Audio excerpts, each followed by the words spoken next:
جی مجھے کہتے ہیں علی رضا رحمانی اور آپ ہمارا سوشل میڈیا پیجز دیکھ رہے ہیں یوٹیوب اور فیس بک. کل جیسا کہ عمران ریاض کو اسلام آباد کے قریب جو ہے وہ ٹول پلازے کے قریب گرفتار کیا گیا تھا اور اس کے خلاف تحریک انصاف کی جانب سے آج ملک بھر میں جو ہے وہ احتجاجی مظاہروں کا اعلان کیا گیا تھا. اس وقت ہم موجود ہیں لاہور پریس کلب کے سامنے اور آپ یہ مناظر دیکھ سکتے ہیں.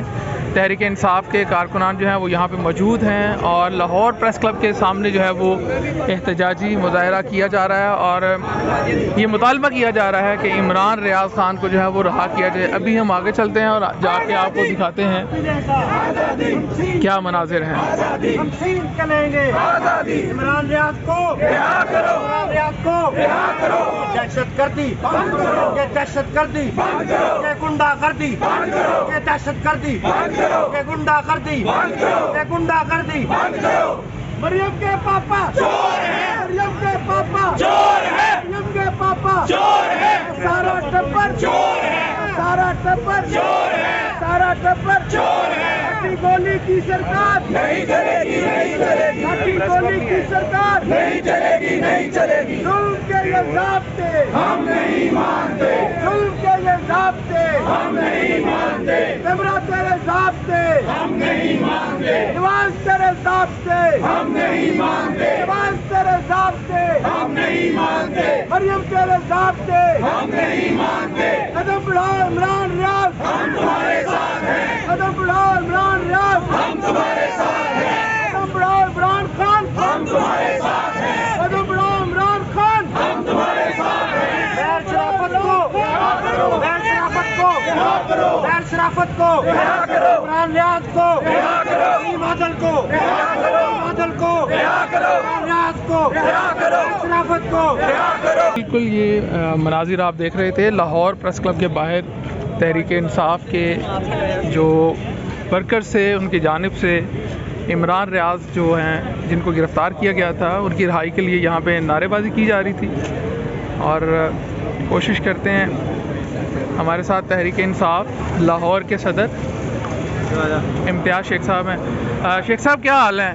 کیا کہیں گے آج عمران خان صاحب کو جو گرفتار کیا گیا ہے اس حوالے سے کیا کہیں گے؟ عمران ریاض صاحب ایک حق کی آواز بن رہے تھے اور وہ سچ کی بات کر رہے تھے جو اس فسطائیت سے بھری ہوئی حکومت کو قابل قبول نہیں ہے. تو انہوں نے جو بھی آواز اٹھا رہا ہے کسی کو تشدد کا نشانہ بنا رہے ہیں، زیادہ تر صحافیوں پہ پرچے کر رہے ہیں تاکہ ان کی زبان بندی کی جائے. یہ زبان بندی اب ایسے تو نہیں ہو سکتی نا کہ آپ 85 کے دور میں واپس چلے گئے ہیں، آپ ماشاء اللہ کے دور میں واپس چلے گئے ہیں. ایسے کھٹیا حرکتیں ہم نے ماشاء اللہ کے دور میں بھی نہیں دیکھی. بہت شکریہ. جی آپ دیکھ رہے تھے ہمارے ساتھ موجود تھے پاکستان تحریک انصاف لاہور کے صدر امتیاز شیخ صاحب. ابھی ہمیں یاسر گیلانی صاحب نظر آ رہے ہیں. گیلانی صاحب السلام علیکم. گیلانی صاحب کیا کہنا چاہیں گے عمران ریاض کو جو گرفتار کیا گیا ہے؟ میں سمجھتا ہوں کہ معاشرے میں ایسی آوازوں کو دبانا یہ تو ایک طرح سے سول مارشل لا والا کام ہے. تو یا تو اطاعت عارض صاحب بڑے پھدکتے ہیں ادھر ادھر کی باتوں پہ، یہاں پہ بھی آگے بتا دیں کہ سول مارشل لا لگ گیا ہے یا بتائیں نا کس بات میں گرفتار کر رہے ہیں. تو یہ معاشرے کے لیے انتہائی نصوص ثابت ہوں گی. معاشرے کے اندر یہ سمجھ نہیں رہے، یہ نفرت پھیلا رہے ہیں اور یہ نفرت جو ہے یہ پھر اس نفرت کی آگ میں سب جلیں گے. ہمیں اپنا اچھا یاسر یہ بتائیے گا کیا یہ احتجاج آج تک محدود رہے گا یا عمران خان صاحب کی جو رہائی ہے ان کی رہائی تک یہ تحریک جو ہے وہ چلے گی؟ یہ وہ احتجاج ہے اس کی تو پارٹی باقاعدہ جس طرح سے بھی کال دے گی سائڈ بائی سائڈ چلتا رہے گا. لیکن یہ احتجاج سوشل میڈیا سے لے کے اب گھر گھر کی آواز بن چکا ہے. کل سے آج تک آپ دیکھ لیں کہ بہت سارے لوگوں نے جس طرح سے اپنی آواز اٹھائی ہے انٹرنیشنل فورم کو ایڈریس کر کے، لوگوں کو ایڈریس کر کے، آپ کے جو ٹاپ ٹرینڈز کے اوپر سارے کے سارے عمران ریاض کے متعلق ہے، تو آواز تو اٹھے گی. جی بہت شکریہ. ہمارے ساتھ موجود تھے یاسر گیلانی صاحب. ان کا کہنا تھا کہ یہ تحریک جو ہے جس طرح پاکستان تحریک انصاف کال دے گی پارٹی کی کال کے اوپر جو ہے وہ ہم لبیک کہیں گے اور عمران ریاض کی جو رہائی ہے اس کے لیے جو ہے وہ اپنی بھرپور کوششیں کریں گے. علی رضا کو لاہور سے اجازت دیں. اللہ حافظ. ویلیو نیوز کی ویڈیوز دیکھنے کے لیے ہمارا یوٹیوب چینل سبسکرائب کیجیے، ساتھ ہی ساتھ بیل کے آئیکن پر بھی کلک کیجیے تاکہ آپ ہماری آنے والی تمام معلوماتی ویڈیو سے باخبر رہ سکیں.